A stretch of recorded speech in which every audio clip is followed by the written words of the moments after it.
नमस्कार शेतकरी मित्रांनो, मी शुभम पवार. सोयाबीन, कापूस या पिकांसाठी जे काही सरकार अनुदान देणार आहे, या अनुदानासाठी अर्ज सुरू झालेले आहेत. हेक्टरी 5,000 रुपये मिळणार आहेत, हे सर्वांना माहीत आहे. याचा जो आपण अगोदर व्हिडिओ बनवला होता, GR सुद्धा पाहिला होता.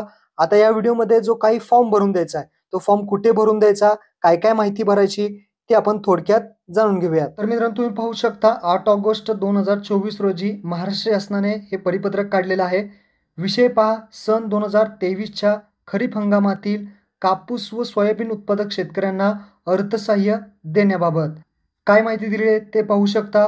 उपरोक्त विषयाबाबत संदर्भीय शासन निर्णयाद्वारे राज्यातील सन 2023च्या खरीप हंगामातील ई पीक पाहणीवरील नोंदणीत कापूस असेल व सोयाबीन असेल व उत्पादक शेतकऱ्यांना अर्थसहाय्य मंजूर करण्याबाबत शासन निर्णय निर्गमित करण्यात आला आहे.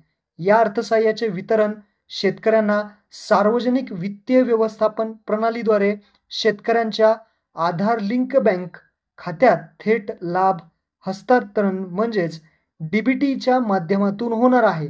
म्हणजे तुमच्या आधार कार्डला जी काही बँक लिंक आहे, बँक सीडिंग केलेलं असेल, त्यांना ही रक्कम त्यांच्या डायरेक्ट बँक खात्यात DBT माध्यमातून देण्यात येणार आहे. त्या अनुषंगाने अनुदेय अर्थसहाय्य शेतकऱ्यांना अदा करण्यासाठी शेतकऱ्यांच्या आधार संबंधी माहितीचा वापर करण्याबाबत त्यांच्याकडून घेण्यात येणाऱ्या संमतीपत्राचा जो काही नमुना असेल, तसेच सामायिक खातेदारांच्या बाबतीत एकाच खातेदारास अर्थसहाय्य वितरित करण्याच्या अनुषंगाने द्यावयाच्या ना हरकत पत्राचा नमुना असेल, सोबत जोडून पाठवण्यात येत आहे आणि तो सुद्धा नमुना इथे दिलेला आहे.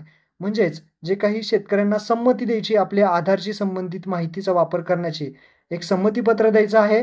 आणि जर एखादा खातेदार आहे, त्याचं जे काही शेती आहे ती सामायिक शेती असेल, तर सामायिक खातेदारांच्या बाबतीत सुद्धा ना हरकत प्रमाणपत्र द्यावं लागणार आहे. तर तुम्ही पहा, हे संमतीपत्र आहे, याची जी लिंक आहे तुम्हाला डिस्क्रिप्शनमध्ये देतो, तिथून तुम्ही ते डाउनलोड करून घेऊ शकता.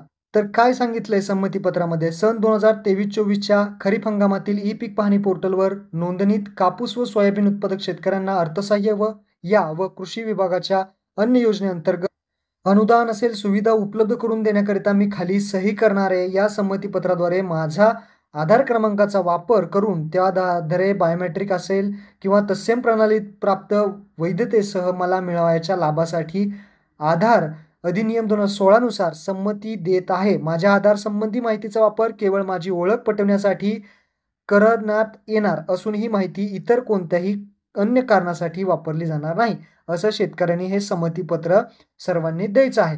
त्यामध्ये आपला जिल्हा इथे, आता याची प्रिंट काढा, याची प्रिंट काढून यावरती लिहायचं आहे आपला जिल्हा कोणता, तालुका कोणता, गाव कोणतं.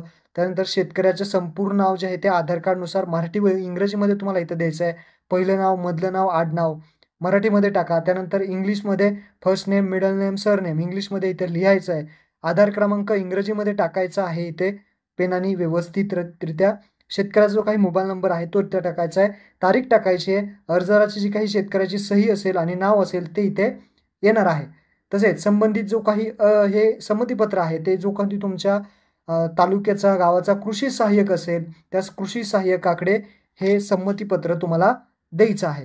तसेच जर सामायिक खातेदार एखादा असेल तर त्यांच्यासाठी सुद्धा हा नमुना देण्यात आला आहे. जर ना हरकत प्रमाणपत्र द्यायचं आहे, आम्ही कोणत्या जिल्हा आहे तुमचा याची प्रिंट काढून त्यावरती जिल्हा, तालुका, गाव, खाते क्रमांक कुठला आहे, ते हिस्सेदार तुम्ही कोण कोण आहे, खातेदार कोण आहे, मराठीमध्ये, इंग्लिशमध्ये नाव, इंग्रजीमध्ये आधार नंबर, मोबाईल नंबर, त्यानंतर जे कोणी खातेदार असतील, 1 असतील, 10 असतील, ते सर्व खातेदार इथे तुम्ही सर्व टाकू शकता आणि संमतीबाबत त्यांची सही इथे करायची आहे आणि हे कृषी सहाय्यकाकडे जमा करायचं आहे.